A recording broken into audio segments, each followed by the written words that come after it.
Imagine só, no auge do inverno de 1166, entre as luzes e os cânticos do Natal, nascia em terras inglesas, talvez em Londres, talvez em Oxford, um menino destinado a marcar a história como João Sem Terra. O caçula de 8 irmãos, quinto filho homem de um casal que já era lenda em vida. Seu pai, Henrique II, nascido em março de 1133, herdara do avô Godofredo, conde de Anjou, não apenas sangue nobre, mas um império de terras que se estendiam pela atual França. Já sua mãe, Leonor da Aquitânia, era uma força da natureza, nascida em 1122 perto de Bordeaux, filha de Guilherme X. Ela não se contentou com o destino comum às mulheres da época. Desde cedo aprendeu com o pai os meandros do poder, não só a ler e escrever latim, habilidade rara para uma mulher, como a governar com mão firme. Quando Guilherme morreu em 1137, Leonor se viu sozinha diante de um legado ameaçado. Sem perder tempo recorreu ao rei Luís VI da França, que lhe arranjou um casamento estratégico, seu filho, o futuro Luís VII. Coroados no Natal de 1137, o casal real logo mostrou ser um desastre. Apesar de 2 filhas, o casamento era frio. Luís VII, homem de fé quase monástica, não tinha o temperamento para domar uma mulher como Leonor. Em 1152, um concílio eclesiástico anulou a união, alegando parentesco distante. Livre, Leonor não perdeu tempo. 8 semanas depois, casava-se com Henrique, duque da Normandia, um homem que já a impressionara ao prestar homenagem a Luís VII. Juntos formaram o casal mais poderoso e temido da Europa, ambiciosos, inteligentes e implacáveis. Dessa união nasceram 8 filhos, 5 homens, 3 mulheres, e Leonor se tornou não apenas mãe, mas uma arquiteta de destinos, moldando o futuro de cada herdeiro com mão de ferro. Viver naqueles tempos era navegar em águas turbulentas. Não existiam nações como conhecemos hoje, apenas um emaranhado de ducados e baronatos onde o poder se media pela espada e pela astúcia. Um rei, na prática, era apenas o barão mais forte da região, e podia ser derrubado a qualquer momento por um rival mais ambicioso. A sociedade funcionava como uma engrenagem rígida dividida em 3 pilares: os que trabalhavam, camponeses e artesãos, os que lutavam, nobres e cavaleiros, e os que rezavam, clero, bispos e o papa. Abaixo disso, uma massa de servos atrelados à terra, tratados como peças descartáveis nos jogos de poder. As mulheres, quase sempre invisíveis a menos que fossem rainhas, nobres influentes ou monjas, como Leonor, exceção que confirmava a regra. A maioria era mera moeda de troca em casamentos políticos, usadas para selar alianças ou expandir domínios. Mas aquele também era um período de efervescência. O crescimento populacional explodia, impulsionando a criatividade, o comércio e a riqueza. Rotas comerciais se estendiam da Europa à África e à Ásia, enquanto catedrais góticas erguiam-se como símbolos de uma fé que também era poder. As ideias políticas floresciam, e algumas delas fariam história, como a Magna Carta, um raio que cortaria o céu medieval com uma verdade revolucionária. Nem mesmo um rei estava acima da lei. João, porém, nasceu sob um sinal menos promissor. Como quinto filho, não herdaria terras nem títulos de peso. Seu próprio pai o chamava de Sem Terra, um apodo que o perseguiria pela vida. Ainda criança, foi enviado ao mosteiro de Fontevraude, na França, acompanhado da irmã Joana. Não era um exílio, mas um privilégio. Fontevraude era único. Fundado por Roberto de Arbrissel, abrigava homens e mulheres sob o mesmo teto, mas eram as freiras quem comandavam. Patrocinado pelos condes de Anjou e ligado à família de Leonor, o local era um refúgio de conhecimento. Lá João recebeu uma educação de elite, aprendeu latim e francês, mergulhou em astronomia, geografia, medicina e até nas propriedades dos metais e pedras preciosas, paixão que o acompanharia para sempre, atraindo presentes de quem buscava seu favor. Devorou filósofos como Plínio e Santo Agostinho, jogava xadrez com maestria e caçava com avidez.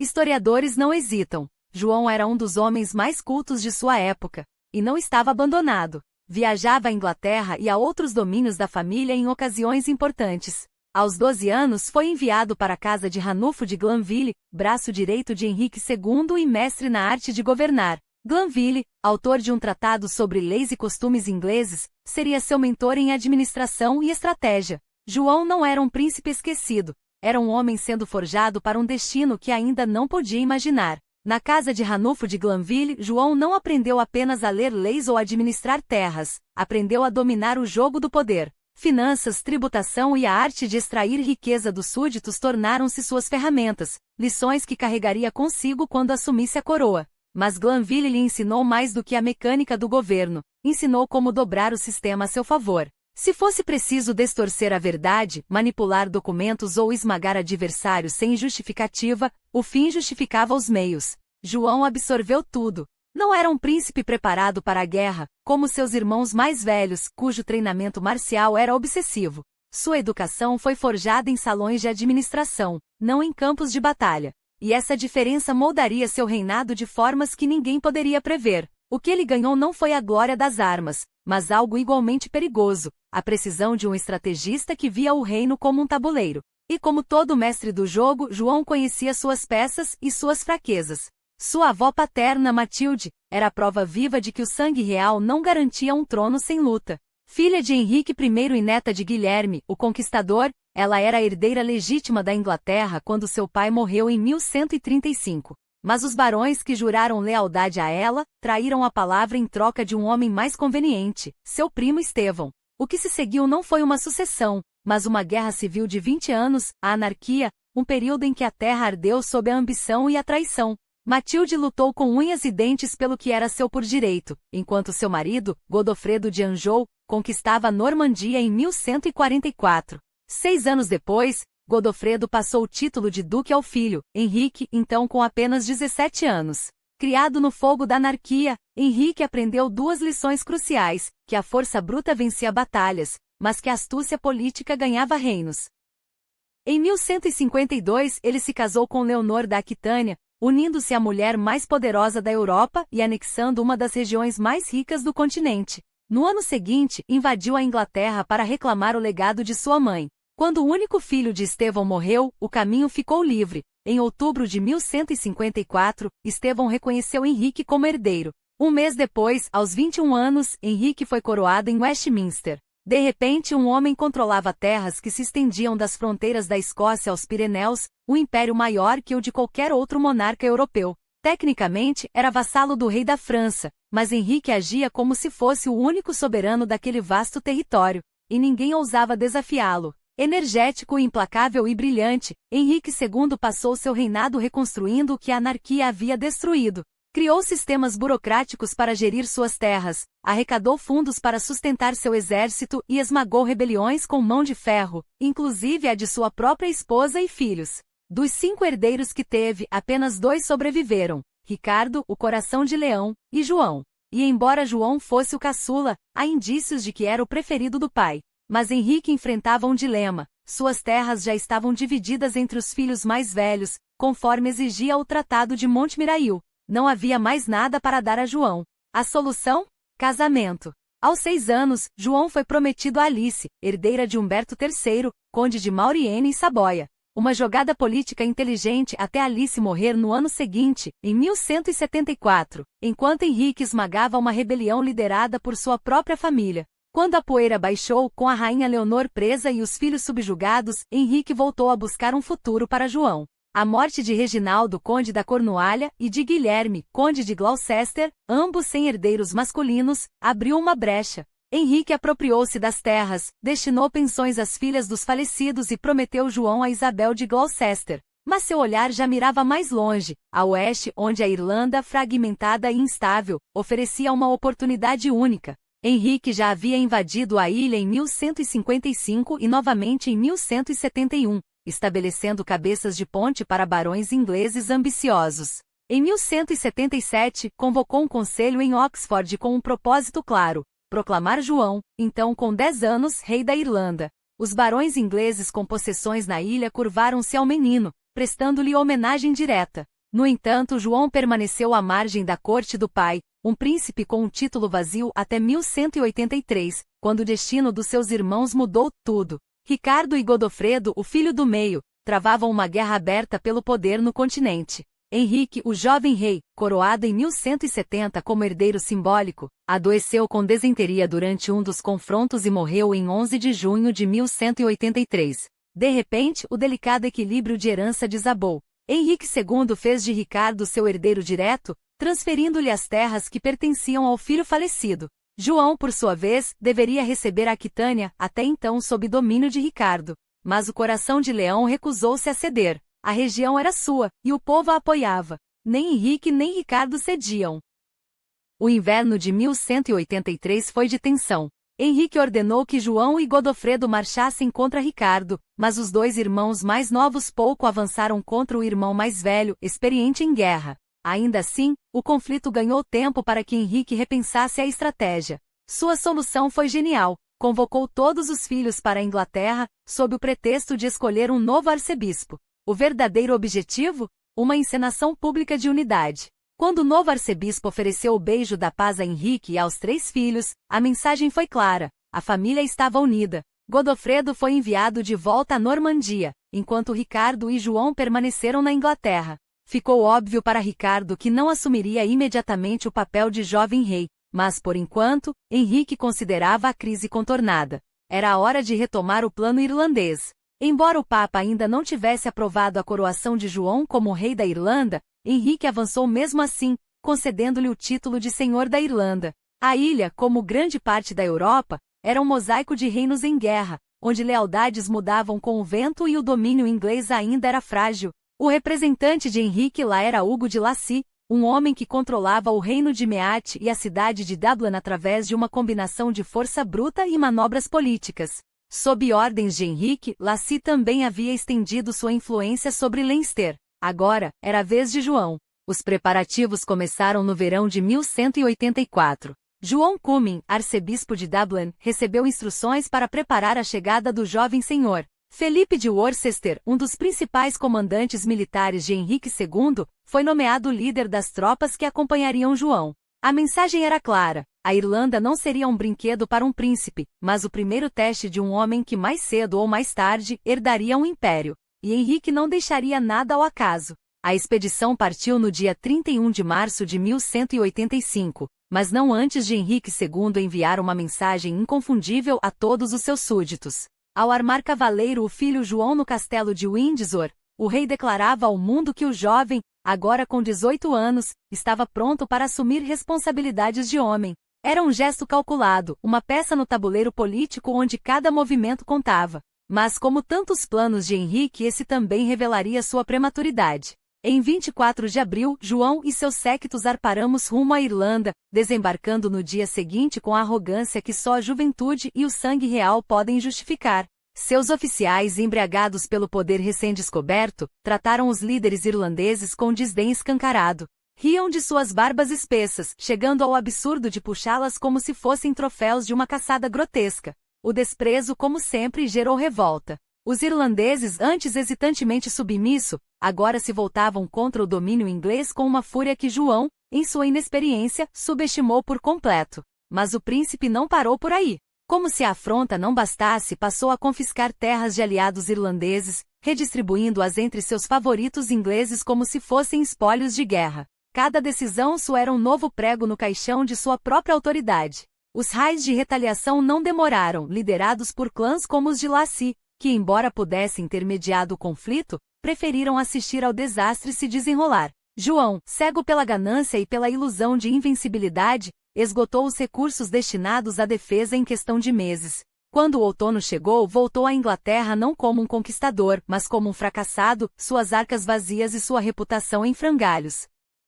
O desastre irlandês selou o destino de João nos olhos do pai. Enquanto ele se afundava em sua própria incompetência, Ricardo brilhava como a alternativa óbvia. E então, como se o destino quisesse testar ainda mais a dinastia Anjou, a tragédia voltou a bater à porta. Em 19 de agosto de 1186, Godofredo, o quarto filho de Henrique, morreu em um torneio em Paris. De um golpe, João viu-se mais perto do trono do que jamais sonhara, e Ricardo, mais ameaçado do que nunca. A situação se agravou quando Felipe Augusto, o astuto rei da França, aproveitou a brecha. Declarou que as terras de Godofredo na Bretanha deveriam reverter à coroa francesa, a menos que Henrique as abandonasse voluntariamente.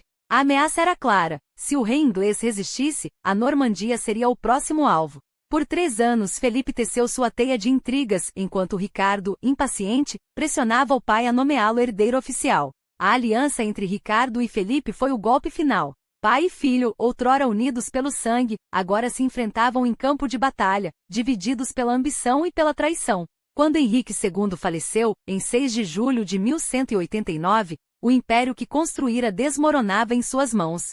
Diz a lenda que em seu leito de morte, pediu que lhe lessem a lista daqueles que o haviam abandonado. O primeiro nome? João. O choque, segundo os cronistas, teria sido o golpe derradeiro. Ricardo, agora o herdeiro inconteste, não perdeu tempo. Após enterrar o pai em Fontevraude, consolidou seus domínios no continente e, de volta à Inglaterra, assumiu a coroa com uma decisão estratégica. João poderia ser seu maior aliado ou seu pior inimigo. Para garantir a lealdade do irmão, concedeu-lhe terras em ambos os lados do canal, permitiu seu casamento com Isabel de Gloucester e, em 3 de setembro de 1189, o incluiu em sua coroação em Westminster, onde João, diante de todos, ajoelhou-se e jurou fidelidade ao novo rei. Aos olhos do mundo, a harmonia estava restaurada. João, senhor, irmão do rei, o título soava como uma promessa de união.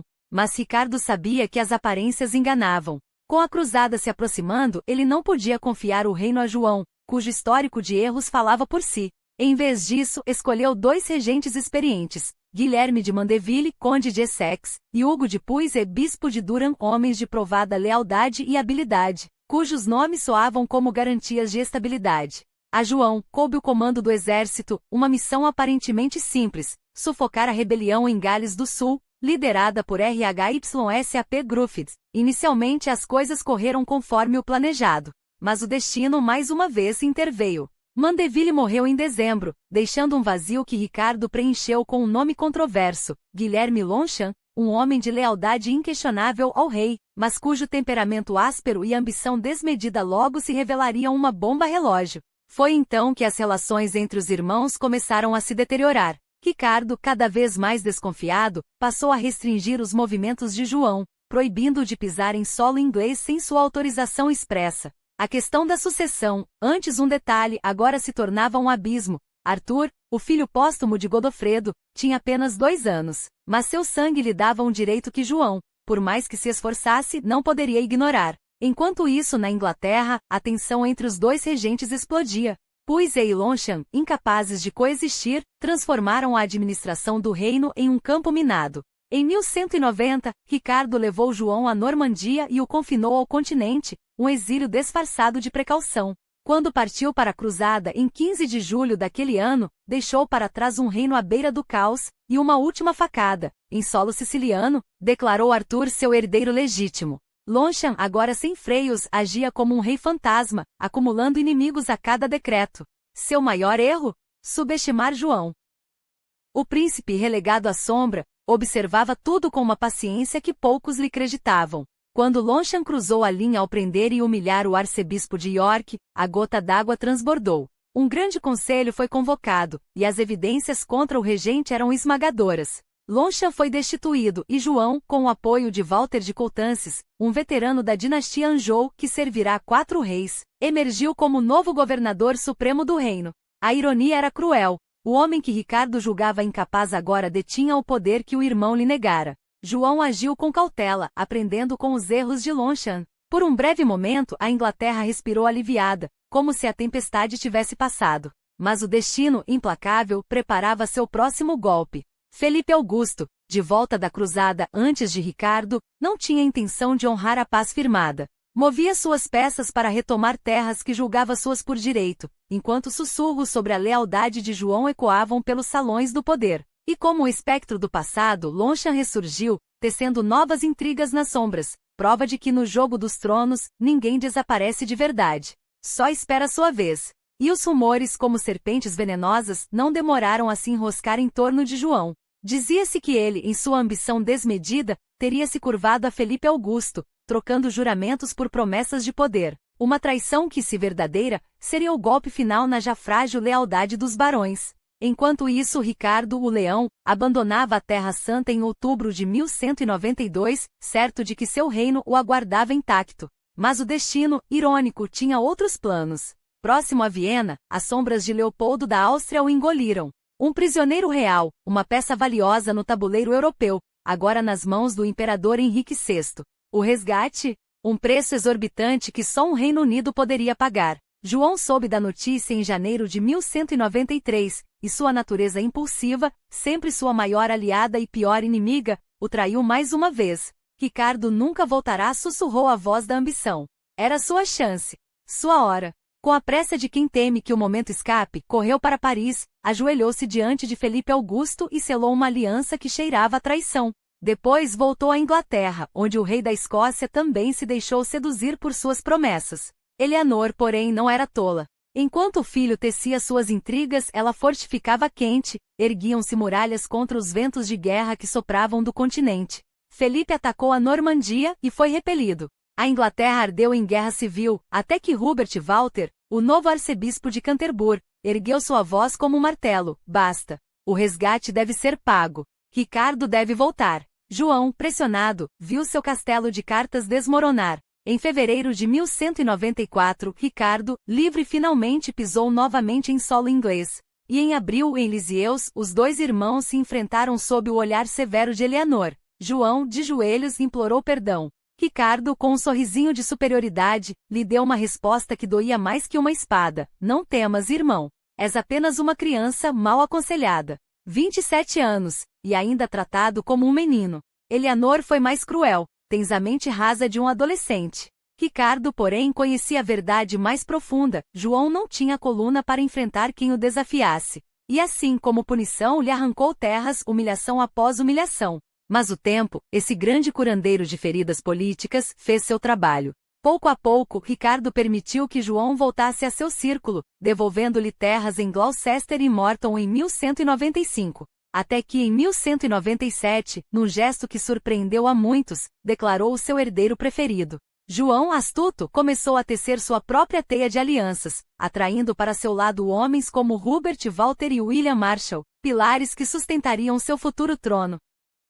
Os rumores, no entanto, nunca morrem. Em 1199, Felipe Augusto apresentou a Ricardo documentos que, segundo ele, provavam a deslealdade de João. O leão, furioso, convocou o irmão. João, em um movimento raro de astúcia, enviou 2 cavaleiros para refutar as acusações perante a corte francesa. Ricardo, aliviado, reafirmou: João é meu único herdeiro. Palavras que selariam o destino. Porque em 6 de abril de 1199, um dardo envenenado cravou-se no ombro de Ricardo em Chalus-Chabrol. Gangrena, agonia, morte. Seu último suspiro deixou um reino à mercê da ambição, e um irmão que, apesar de tudo, carregava sua bênção. Mas bênçãos não são coroas. E Ricardo, em vida, havia sido tão volúvel quanto o vento. Ora indicava João, ora Arthur de Bretanha, ora Otão de Brunswick, filho de sua irmã Matilda. Na confusão que se seguiu, Eleanor agiu rápido. Garantiu a Aquitânia para João, terra que ele amava mais que o próprio trono inglês. Mas a desconfiança era uma sombra que não o abandonava. Memórias de sua tentativa de usurpação durante o cativeiro de Ricardo ainda ardiam na mente dos barões. Só a reputação intocável de Hubert Walter e a lealdade inquebrantável de William Marshall convenceram os nobres a ajoelharem-se perante João. Em 25 de abril, ele foi investido duque da Normandia. Eleanor, incansável, moveu-se para assegurar o resto dos domínios continentais. Enquanto isso, Felipe Augusto, como um lobo que fareja sangue, avançou sobre a Normandia e encontrou resistência. João, sabendo que cada segundo contava, navegou para a Inglaterra. Em 27 de maio, dia da Ascensão, a coroa foi colocada sobre sua cabeça em Westminster, pelas mãos do próprio Hubert Walter. Os barões juraram lealdade. O reino, agora, era seu, mas o continente ainda ardia. E lá, um nome ecoava como uma ameaça: Arthur. O jovem duque da Bretanha, sobrado de Ricardo, era a peça que Felipe Augusto precisava. Porque na dança macabra entre os reis da Inglaterra e da França, havia uma verdade inconveniente. Os Plantagenetas governavam terras francesas, mas deviam vassalagem a Paris. João, em suas cartas, assinava como rei da Inglaterra, senhor da Irlanda, duque da Normandia e Aquitânia, conde de Anjou, títulos que soavam como um desafio. E Felipe, ao contrário de seus antepassados, não aceitaria mais meias medidas. Queria tudo. Ou, na falta disso, um fantoche que dançasse conforme sua música. Em agosto de 1199, os dois reis se encontraram. 3 dias de tensão, 3 dias de palavras afiadas como adagas. Felipe não negociava, exigia. Arthur, seu protegido, já havia prestado homenagem por Anjou, Poitou, Maine, Bretanha e Normandia. E o Vesting, essa joia estratégica onde o Sena serpenteava entre Paris e o mar, era o prêmio que o rei francês não abria mão. João recuou. Não cederia. Não sem luta. A guerra era inevitável. E João, agora rei, sabia que precisaria de mais que palavras para mantê-la à distância. Precisaria de espadas. de aliados, de uma rede de lealdades que se estendesse além de suas fronteiras. Porque Felipe Augusto não descansaria enquanto a última parcela das terras Plantageneta não estivesse sob seu cetro. E assim, enquanto a Europa se preparava para o próximo capítulo de sangue e traição, João enviava mensageiros aos condes da Flandres, aos príncipes do Sacro Império, a qualquer um que pudesse ouvir, porque um rei sem terra não é rei. E João, mais que ninguém, sabia o preço de ser o segundo filho, e o risco de ser o último a permanecer de pé. Os condes da Flandres não foram os únicos a ouvirem o chamado de João. Seu sobrinho, Otto de Brunswick, também se curvou à sua causa. Até agosto de 1200 a maré parecia favorável. Os antigos apoiadores de Ricardo na Aquitânia, em Poitou e até nas terras turbulentas da Normandia juravam lealdade ao novo rei. Felipe Augusto, sempre ávido por testar a resistência de seus rivais, avançou sobre Le Mans, e foi repelido com uma ferocidade que surpreendeu até seus próprios capitães. João, por um instante, esteve a um passo de capturar Arthur, mas a sorte do jovem duque e de sua mãe, Leonor da Bretanha, foi mais rápida. Fugiram de volta para a Inglaterra, deixando para trás apenas o eco de uma vitória que escapara por um fio. Mas João não era homem de se deter por quase acertos. Enquanto seus inimigos se reorganizavam, ele tecia outra jogada, desta vez, no tabuleiro do casamento. Sua união com Isabel de Gloucester, anulada por consanguinidade logo após sua coroação, deixará um vazio que precisava ser preenchido. E onde outros viriam obstáculos, João via oportunidades. Isabel de Angoleme, uma menina de apenas 12 anos, filha do conde Ademar, era a peça perfeita. Sua mão traria o controle estratégico sobre Aquitânia e Poitou. Um detalhe irrelevante? Ela já estava prometida a Hugo de Lusignan, herdeiro de uma das famílias mais poderosas do sul. Para João, isso não passava de um contratempo. Afinal, quando se trata de coroas e terras, os corações e os noivados são moeda de troca barata. O que ele não previu foi o custo dessa impulsividade. Os Lusignan não eram homens que esqueciam uma afronta. Hugo, humilhado e sem compensação, jurou vingança. E quando um homem como ele muda de lado, leva consigo não apenas espadas, mas também a semente da rebelião. Enquanto isso, em Le Gaulet, João e Felipe Augusto se encontraram para selar um tratado que, à primeira vista, parecia um triunfo inglês. O Tratado de Le Gaulet, assinado em maio de 1200, foi um documento de equilíbrios perigosos. Felipe reconheceu João como herdeiro legítimo de Ricardo. A Bretanha foi colocada sob seu domínio, e Arthur, forçado a prestar homenagem ao tio. Em troca, João cedeu o Vesting, renunciou a apoiar Otto de Brunswick contra a França, e o mais amargo dos gestos, concordou em pagar 20.000 marcas de prata a Felipe. Para selar o acordo com sangue e promessas, sua sobrinha Branca, filha de Leonor da Aquitânia, foi prometida a Luís, herdeiro do trono francês. João deixou a mesa de negociações convencido de sua astúcia. Afinal, mantinha suas terras, sua honra e, acima de tudo, sua coroa. Mas os sussurros já começavam. Espada Mole, o apelido que Ricardo lhe dera em tom de escárnio, voltava a circular. Ele havia pagado caro, muito caro, por uma paz que cheirava a rendição. E enquanto celebrava seu casamento apressado com Isabel de Angoleme na Catedral de São Pedro, em Angoleme, no dia 24 de agosto, Hugo de Lusignan já tramava com Arthur. A traição, como sempre, crescia nas sombras. Os problemas não demoraram a explodir. A morte do conde Ademar, pai de Isabel, em julho de 1202, deixou um vazio de poder que os inimigos de João souberam explorar. Leonor da Aquitânia, sua mãe, uma mulher que conhecia o cheiro da guerra melhor do que qualquer homem em sua corte, partiu para Mirabeau em Poitou, apenas para se ver sitiada por seu próprio neto. Arthur, agora um peão nas mãos de Felipe Augusto, não hesitou em levantar armas contra a avó. João não era homem de deixar sangue derramar sem resposta. Ao saber do cerco, percorreu 90 milhas em uma cavalgada implacável, chegando com uma força tão esmagadora que os rebeldes não tiveram tempo nem de rezar. Arthur foi capturado, assim como Hugo de Lusignan, uma vitória que deveria ter sido o fim. Mas a guerra não termina quando um rei quer.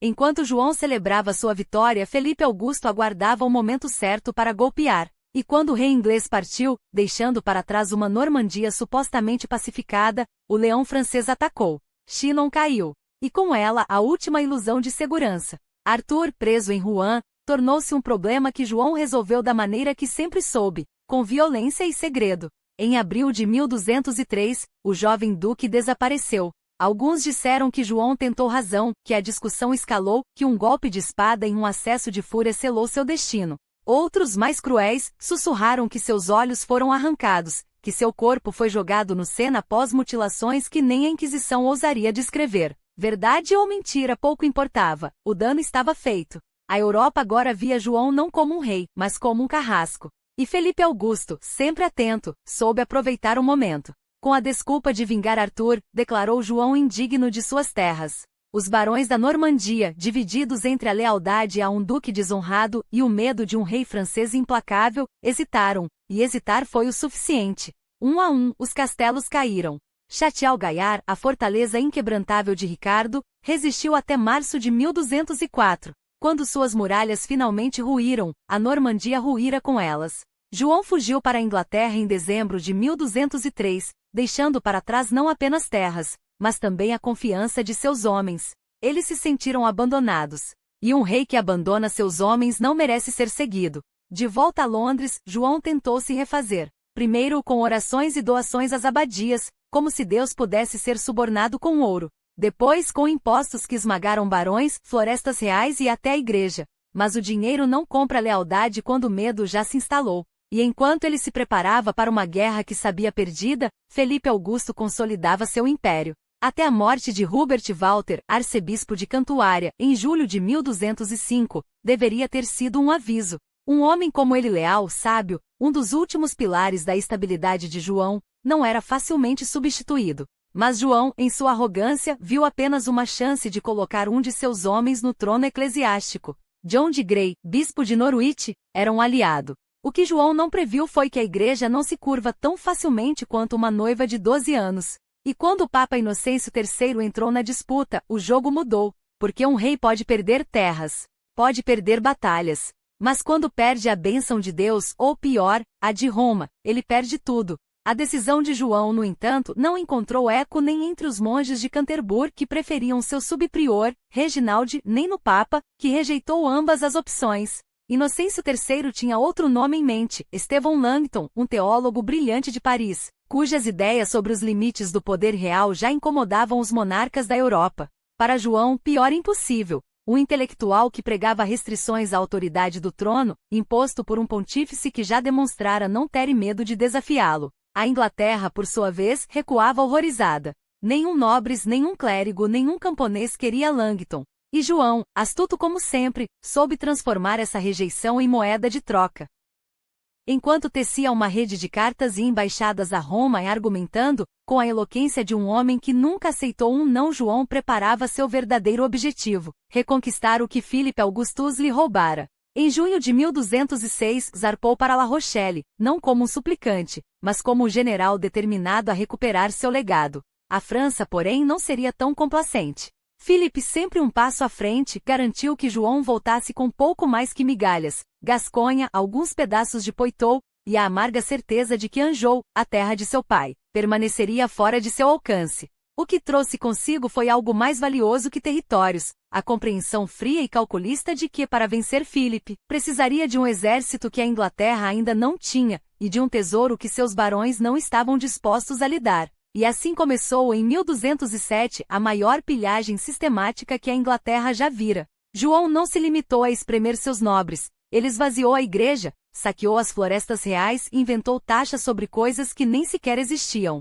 Cada moeda arrecadada era uma faca cravada no bolso do povo, cada imposto novo, um grito abafado. Enquanto o país sufocava sob o peso de sua ganância, Isabela lhe deu um herdeiro, Henrique, nascido em 1º de outubro, um sinal de que, pelo menos, a dinastia não morreria com ele. Mas o Papa não estava disposto a esperar. Em março de 1208, quando João se preparava para mais uma campanha na França, Inocêncio III jogou sua carta mais devastadora, o interdito. De um dia para o outro, os sinos das igrejas silenciaram. Os sacramentos foram proibidos. Os moribundos não podiam mais receber a extrema-unção.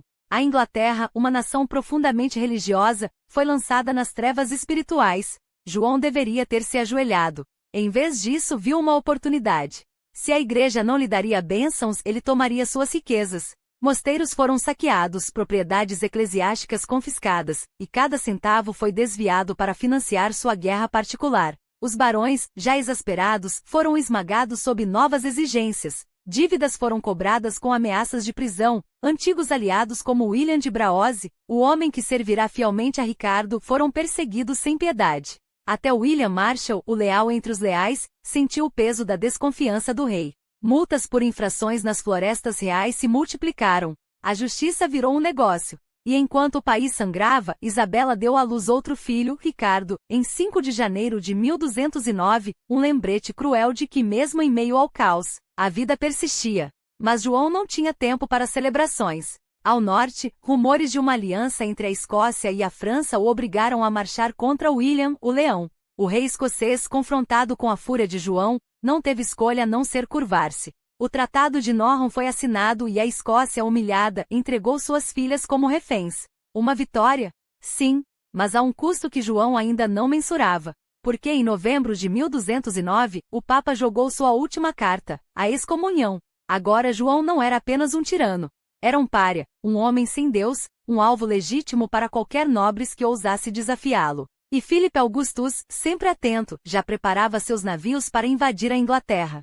João, cercado por inimigos dentro e fora de seu reino, fez o que sempre fizera, atacou primeiro. Em 1210, cruzou para a Irlanda não para governar, mas para esmagar. Débito após dívida foi cobrado com violência. William de Braose, agora um fugitivo, viu sua mulher e seu filho morrerem de fome nas masmorras de Corfe, onde, dizem, foram encontrados abraçados. Os lábios da mãe marcados pela carne do próprio filho, um símbolo macabro do que João era capaz de fazer por poder. Em 1211 foi a vez de Gales. Llywelyn, o Grande, ousara desafiá-lo. João esmagou a rebelião com mão de ferro, forçando o príncipe galês a ajoelhar-se e reconhecê-lo como senhor. Pela primeira vez na história, Inglaterra, Gales, Irlanda e Escócia estavam unidas, não por lealdade, mas pelo terror que um só homem era capaz de inspirar. Mas o tempo trabalhava contra ele. Em 1212, enquanto João fortalecia sua frota e selava alianças com o Conde de Bolonha, o Duque de Limburg e até com seu próprio sobrinho, o Imperador Otão IV, o povo murmurava. Um profeta, Pedro de Wakefield, anunciará que João não sobreviveria além do dia da Ascensão, em 23 de maio de 1213. A superstição se espalhou como fogo em palha. E quando uma conspiração de nobres do norte foi descoberta, uma faca destinada às suas costas, até João teve que admitir, havia ido longe demais. Filipe Augustus, enquanto isso, não se contentaria em expulsá-lo da França. Queria seu trono. E com o apoio do Papa, um rei excomungado era um alvo fácil. João, pela primeira vez, recuou. Em dezembro de 1212, enviou emissários a Roma. As negociações foram tensas, mas o Papa, pragmático, ofereceu um caminho. A Igreja recuperaria seus direitos. Os moribundos voltariam a receber os últimos sacramentos e João se ajoelharia. Em 15 de maio de 1213, no dia da Ascensão que deveria ter sido seu fim, João não apenas aceitou Langton como arcebispo, ele entregou a Inglaterra e a Irlanda nas mãos do Papa, jurando lealdade eterna e 1000 marcas de prata anuais. Um gesto de humildade? Não. Uma jogada de mestre. Porque no mesmo dia em que se reconciliou com Roma, a frota francesa ardia em chamas. Filipe, distraído com o cerco a Guem, não viu os navios ingleses avançarem sobre o porto de Dame. Em questão de horas, sua invasão planejada virou cinzas. Quando a notícia chegou a João, deve ter soado como um sinal divino. Deus, ou pelo menos o Papa, estava do seu lado novamente. Era a hora de voltar à França. Não como um mendigo, mas como um conquistador. Em fevereiro de 1214, desembarcou em La Rochelle sob aclamação. Os cidadãos o recepcionaram como um libertador. E João, com a precisão de um estrategista, começou a apertar o cerco. Poitou caiu. Aquitânia tremia. Os aliados de Filipe, um a um, eram derrubados. A armadilha estava armada. Enquanto suas forças avançavam pelo sul, seus aliados no norte, Otão IV à frente, preparavam o golpe final. Filipe Augustus pela primeira vez sentia o gosto do medo. Era o verão de 1214, e o destino de João sem terra pendia por um fio. Com a precisão de um caçador, ele havia capturado a família Lucinol e aprisionado Roberto de Dreux, primo de Felipe Augusto, um golpe calculado para desestabilizar o rei francês. As peças do tabuleiro se moviam rápido, até que em julho, durante o cerco a Roche-Almoine, algo inexplicável aconteceu. João, ao saber que Luís, filho de Felipe, marchava em sua direção, recuou. Não por covardia, mas por estratégia, ou pelo menos, foi o que ele fez crer. O irônico. Luís, por sua vez, também hesitou, sem forças para enfrentar João em campo aberto. 2 leões circundando um ao outro, cada um temendo a garra do adversário. Mas o jogo viraria de vez em 27 de julho, a centenas de quilômetros dali, em Bovines, ao norte de Paris. Ali uma coalizão de potências europeias se chocou contra Felipe Augusto em uma batalha tão sangrenta quanto decisiva. Quando a poeira baixou, foi o rei francês quem emergiu vitorioso, não apenas salvando seu trono, mas redefinindo o equilíbrio de poder na Europa. A notícia chegou a João como um golpe de martelo. Em 18 de outubro, ele desembarcou em Corfe, só para encontrar um reino à beira da rebelião. Os barões do norte da Inglaterra, cansados de seus abusos, se agitavam. João, sempre astuto, tentou esmagá-los com a força, mas esbarrou em um problema cruel. O cofre estava vazio. Os nobres haviam deixado de pagar seus tributos ao erário, e sem ouro não havia exércitos. Forçado a negociar, ele marcou um encontro para janeiro de 1215. Ali os barões foram diretos. Exigiam que João jurasse cumprir a Carta de Henrique I, um documento que limitava o poder real. João, mestre da manipulação, ganhou tempo. Prometeu uma resposta, mas adiou. Ignorou a non-charter, uma versão ampliada da antiga carta, cheia de cláusulas que o amarrariam de mãos e pés. Enquanto isso, tramava sua próxima jogada. Sabendo que o Papa Inocêncio III ansiava por uma quinta cruzada, João fez o que melhor fazia, jogou com as ambições alheias. Jurou partir para a Terra Santa, ganhando em troca o apoio papal. O Papa, eufórico, enviou 2 cartas, uma aos barões, ordenando que se submeterem ao rei, outra aos bispos, exigindo que forçassem um acordo. Agora João tinha a igreja ao seu lado, e os barões, encurralados, sabiam que qualquer negociação seria uma farsa. Mas eles não se dobrariam tão facilmente. Em 5 de maio, romperam seus juramentos feudais e pegaram em armas. João, em resposta, emitiu 2 proclamações, uma afirmando que todas as disputas deveriam ser levadas ao Papa, outra, decretando uma trégua durante as negociações. Era uma manobra clara, ganhar tempo enquanto preparava a guerra. Os barões, porém, não eram ingênuos. Em 17 de maio, tomaram Londres, aclamados pela população. Sem sua capital, João não tinha escolha, teria que sentar à mesa. O local escolhido foi Runnymede, uma planície neutra às margens do Tâmisa, entre os castelos de Windsor e Seynes. Em 10 de junho, João ofereceu salvo-conduto aos barões, mas apenas por alguns dias, o suficiente para conversas. A verdade? As negociações já estavam decididas. Stephen Langton, arcebispo de Canterbury, e os nobres haviam redigido suas demandas. O Artigos dos Barões, um documento que em 15 de junho, foi apresentado ao rei como um ultimato. 4 dias depois, em 19 de junho, os barões se ajoelharam diante de João em Runnymede. Renovaram seus juramentos de lealdade, mas não sem antes arrancarem dele concessões que mudariam a história. O documento final prometia justiça rápida, limitava os impostos reais, protegia a igreja e, acima de tudo, estabelecia uma cláusula de segurança. Se João violasse os termos, os barões teriam o direito de resistir. Era a semente da Magna Carta, a grande carta que, embora nascida como um acordo forçado entre um rei e seus nobres rebeldes, se tornaria o alicerce das liberdades ocidentais. João não assinou o documento. Na época, os reis selavam, não assinavam.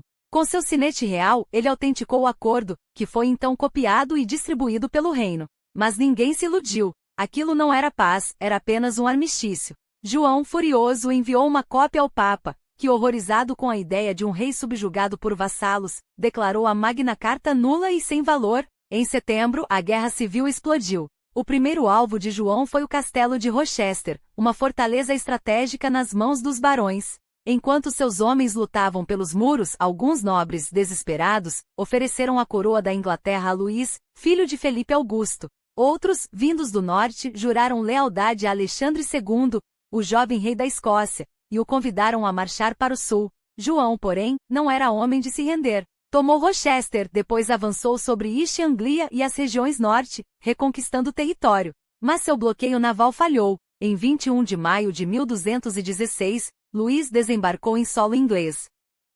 Em poucos dias, o príncipe francês entrou triunfante em Londres, enquanto suas tropas cercavam Dover, Lincoln e Windsor. Ao norte, os escoceses devastavam vilarejos.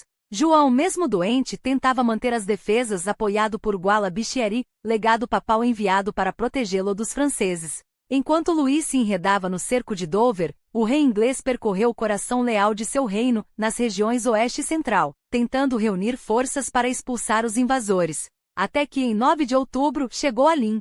Os moradores o receberam com um banquete, mas a comida estava envenenada. Não por malícia, mas pela traição de seu próprio corpo, João contraiu desenteria. Mesmo febril, seguiu viagem. 3 dias depois, perto do mosteiro de Svinetiad, soube que parte de seu trem de bagagem havia sido engolida pelos pântanos do Well Stream. Entre os pertences perdidos estavam seu altar portátil, relíquias sagradas e, simbolicamente, sua coroa. Em 14 de outubro, já incapaz de levantar-se, ditou cartas ao novo Papa Honório III. Pedia ajuda.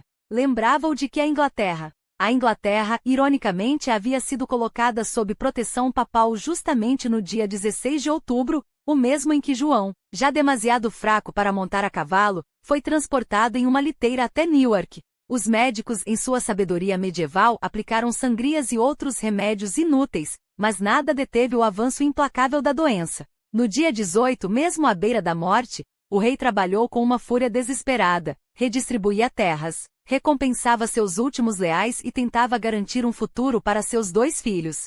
Quando o sol se pôs em 19 de outubro de 1216, João partiu deste mundo ciente de um legado amargo. Seu reinado, um desastre de proporções épicas. Por sua própria vontade, foi enterrado na Catedral de Worcester, onde sua cripta ainda permanece, um monumento silencioso a um homem que governou com genialidade e tirania em igual medida. Sua morte não encerrou a guerra civil que dilacerava o reino, mas transformou radicalmente seu curso. Já não se tratava de expulsar João, agora a questão era quem o substituiria. A escolha se resumia a 2 caminhos: o príncipe francês Luís, ambicioso e apoiado por barões rebeldes, ou o herdeiro inglês Henrique, um menino de apenas 9 anos. William Marshall, o lendário cavaleiro que servirá a 4 reis angevinos, assumiu a guarda dos filhos de João, Henrique e o pequeno Ricardo de 7 anos. Com 70 invernos nas costas, Marshall sabia que o futuro da Inglaterra dependia de suas ações. Não havia homem mais respeitado para reger como regem durante a minoridade do jovem monarca. Auxiliado por um conselho de 13 barões e bispos, ele agiu com uma determinação que surpreendeu até seus inimigos. Enquanto isso, Luís de França, convencido de que a vitória já era sua, deteve-se em Dover e exigiu a rendição de Hubert de Burgh, um dos últimos leais a João. A resposta foi um não categórico, seguido pelo som dos preparativos para a batalha. Luís, subestimando a resistência, simplesmente virou as costas. Mas o destino tinha outros planos. O golpe final contra as ambições de Luís veio em 2 batalhas decisivas. Em 20 de maio de 1217, as forças de Marshall esmagaram os rebeldes e seus aliados franceses em Lincoln, numa vitória tão retumbante que abalou os alicerces da invasão. 3 meses depois, em 24 de agosto, Hubert de Burgh destruiu a frota francesa em Sandwich, afogando no canal os últimos vestígios de esperança de Luís. Em 20 de setembro, o Tratado de Lambeth selou a derrota do príncipe francês, que voltou para casa com as mãos vazias. A Magna Carta, que falhara em seu propósito original sob João, encontrou nova vida nas mãos de Marshall e do legado papal Gualabichieri. Eles a reemitiram em 6 de novembro de 1217, acompanhada da Carta da Floresta, um acordo que limitava os abusos reais sobre as terras comuns. Henrique III, ao atingir a maioridade, não apenas revalidou esses documentos em 1225, como os apresentou novamente em 1237, desta vez em um encontro promovido como um parlamento, um termo que ecoaria pelos séculos. Os angevinos haviam governado como se a Inglaterra fosse sua propriedade privada, esmagando nobres e camponeses sob o peso de sua ambição. João, brilhante administrador mas estrategista desastroso, levou esse abuso ao limite, até que os barões, empurrados ao extremo, se voltaram contra ele. No entanto, daqueles escombros nasceu algo revolucionário, um pacto escrito entre o rei e seu povo, um precedente que provou ser possível negociar direitos sem derramar rios de sangue. Claro, a história inglesa não se tornou da noite para o dia um conto de harmonia, mas a Magna Carta plantou uma semente. E de sementes assim nascem as democracias que hoje definem nosso mundo.